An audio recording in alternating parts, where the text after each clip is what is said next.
बीरबलस्य चातुर्यम, बीरबल की चतुरता। अकबर एक सुप्रसिद्ध सम्राट आसीत्। अकबर एक सुप्रसिद्ध सम्राट थे। तस्य मंत्री बीरबल अति बुद्धिमान आसीत्। उसके मंत्री बीरबल बहुत बुद्धिमान थे। स अतीव बुद्धिमान चतुर च आसीत्। वह बहुत बुद्धिमान और चतुर थे। तस्य बुद्धि चातुर्येण प्रसन्न भूत्वा अकबर अनेकवारं तं पुरस्कृतवान्। उनके बुद्धि चातुर्य से प्रसन्न होकर अकबर ने अनेक बार उनको पुरस्कार दिए।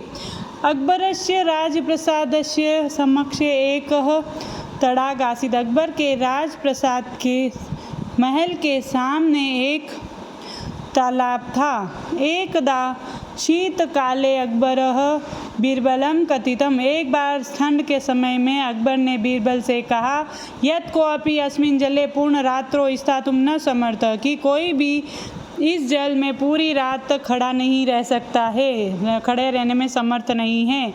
यदि कोऽपि ऐसा करिष्यति, यदि कोई भी ऐसा करेगा, अहम तस्मै लक्षशतं मुद्रा दास्यामि, मैं उसको 1,00,000 मुद्रा दूंगा। इदम आकर्ण्यम बीरबलेन राज्य घोषणा कृता। ऐसा सुनकर बीरबल ने राज्य में घोषणा करवा दी।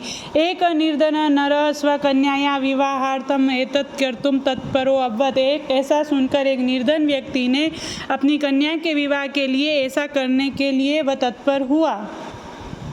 संपूर्ण रातों स जले अतिष्ठत्। संपूर्ण पूरी रात भर वह जल में खड़ा रहा। प्रातः काले अकबर तम पृच्छत्।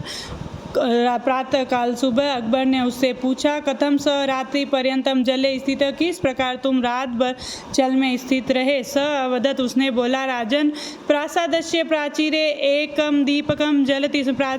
प्रासाद के प्राचीर पर, मतलब बहुत बड़ी दीवार पर, एक दीपक जल रहा था।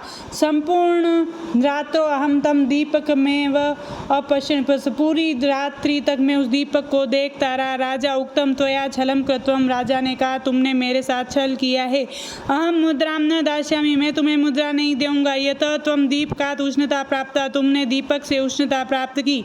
इदं श्रुत्वा निर्धनं प्रति न्यायार्थम बीरबलेन एका योजना निर्मिता। ऐसा सुनकर निर्धन ने न्याय के लिए बीरबल ने एक योजना निर्मित की। स्वगृहं गत्वा, वह अपने घर पर जाकर एकस्य स्तंभस्य उपरि, उसने एक स्तंभ के ऊपर, एक खंबे के ऊपर, एकस्मिन् पात्रे, एक पात्र पर में तंडुल चावल रख दिए और अधः उसके नीचे एक दीपक जला दिया।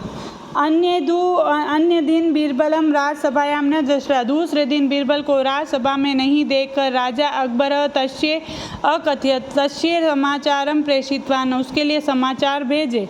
सेवक प्रत्यागत्य, सेवक उसके पास आकर अकथयत्, सेवक ने कहा, यद बीरबलः तंडुलान पचति, कि बीरबल तो चावलों को पका रहा है। अतः तान खादित्वा एव आगमिष्यति, तो उसको खाकर आएगा। बहुकालम प्रतीक्ष्य, बहुत काल प्रतीक्षा कर राजा स्वयं, बहुत समय प्रतीक्षा की, फिर राजा स्वयं तत्र गत्वा बीरबलस्य पाक विधिम दृष्ट्वा, वहाँ जाकर बीरबल की पाक विधि को देखकर अकथयत्, बोला, केन प्रकारेण तंडुलानि पक्ष्यन्ति, किस प्रकार चावल पकेंगे।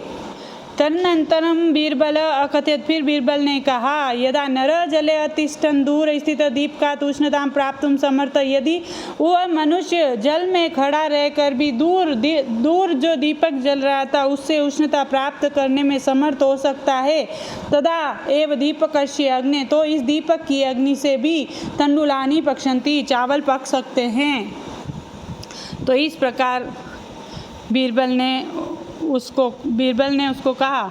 अकबर अवगतम, अकबर को समझ में आ गया। यत् स उचितम न करोद, मैंने उस मनुष्य के साथ उचित नहीं किया। अतः तम निर्धनम नरः आयु, उसने निर्धन नर को बुलाया। धनम अयच्छत, धन दिया, वह जो भी 1,00,000 स्वर्ण मुद्रा देनी थी वो उनको दिया। एवं बीरबलस्य बुद्धि, और बीरबल की बुद्धि के प्रयोग से प्रसन्न भूत्वा, प्रसन्न होकर तम अपि पुरस्कारेण सम्मानितवान, और उसको भी पुरस्कार से सम्मानित किया। तो इससे यह सीख मिलती है कि हमें किसी भी व्यक्ति के साथ न्याय करना चाहिए, अन्याय नहीं करना चाहिए।